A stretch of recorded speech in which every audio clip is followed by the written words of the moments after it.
O circo que se tornou inferno, a tragédia que Niterói jamais esqueceu. Você consegue imaginar o som de 3.000 pessoas gritando ao mesmo tempo?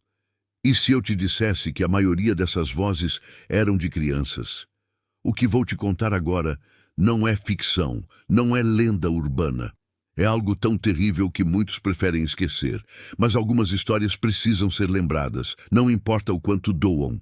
Era uma tarde quente de domingo, 17 de dezembro de 1961. O sol castigava Niterói com seus quase 40 graus, mas nada disso importava. Famílias inteiras se arrumavam em seus melhores trajes para assistir à primeira matinê do Gran Circus norte-americano. As crianças mal conseguiam conter a animação. Palhaços, trapezistas, malabaristas e até animais selvagens prometiam tornar aquela tarde inesquecível. E tornou-se, mas pelos motivos mais horríveis que você possa imaginar. Enquanto pais compravam pipoca e algodão doce para seus filhos, enquanto vendedores ambulantes gritavam suas ofertas, enquanto a banda do circo afinava seus instrumentos, 3 homens tramavam algo sinistro.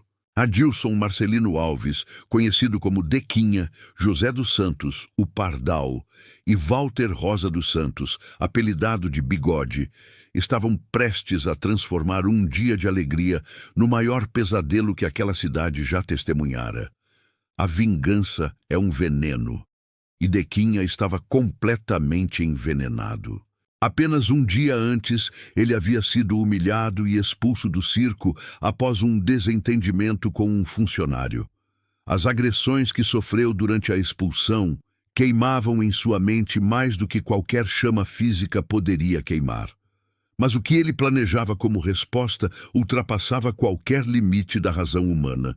Para executar seu plano macabro, Dequinha recrutou 2 comparsas improváveis. Pardal era um ladrão cumprindo pena de 10 anos que, ironicamente, estava nas ruas sob licença especial do diretor do presídio.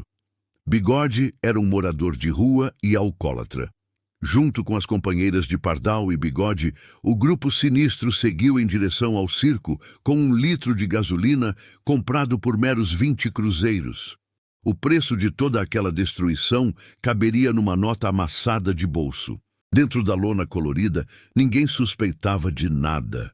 O espetáculo já havia começado quando Dequinha e Bigode entraram clandestinamente, removendo uma folha de zinco e deslizando por baixo da lona.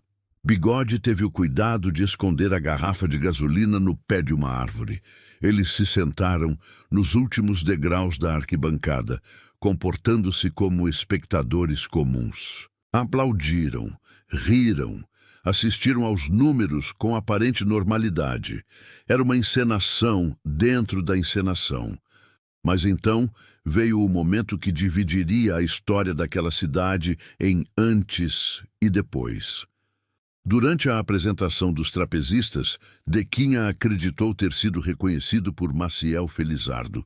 Foi quando sussurrou para Bigode as palavras que condenariam centenas de inocentes. Tá na hora. O que aconteceu a seguir ainda causa arrepios.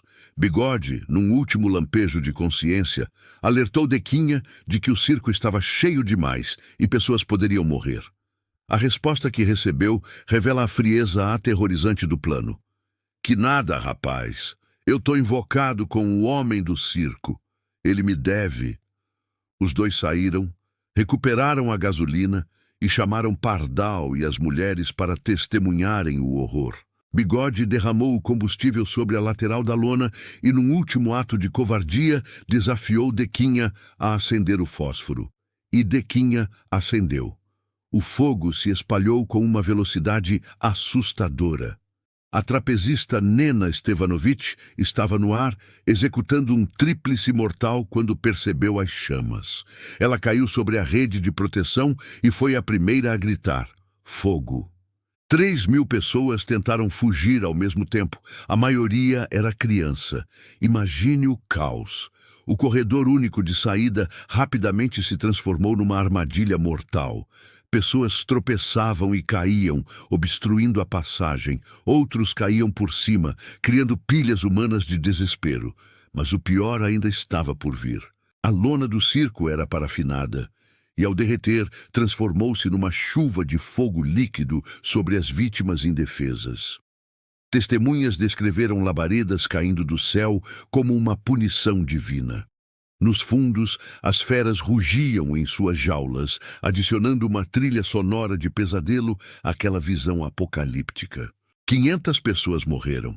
500. A maioria crianças que naquela manhã haviam acordado animadas para ir ao circo.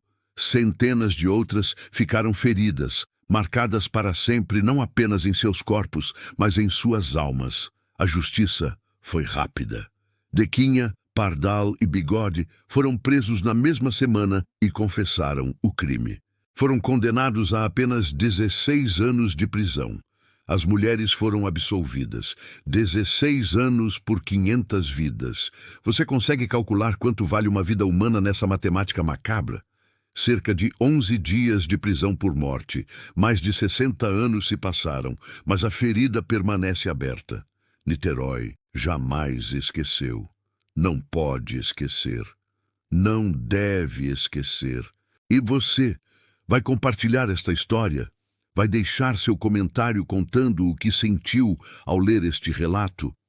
Histórias como esta precisam ser contadas e recontadas, não para alimentar o medo, mas para honrar a memória daqueles que partiram de forma tão trágica. Se esta história te impactou, compartilhe com alguém, mantenha viva a memória do Gran Circus norte-americano. Porque quando esquecemos o passado, corremos o risco de repeti-lo.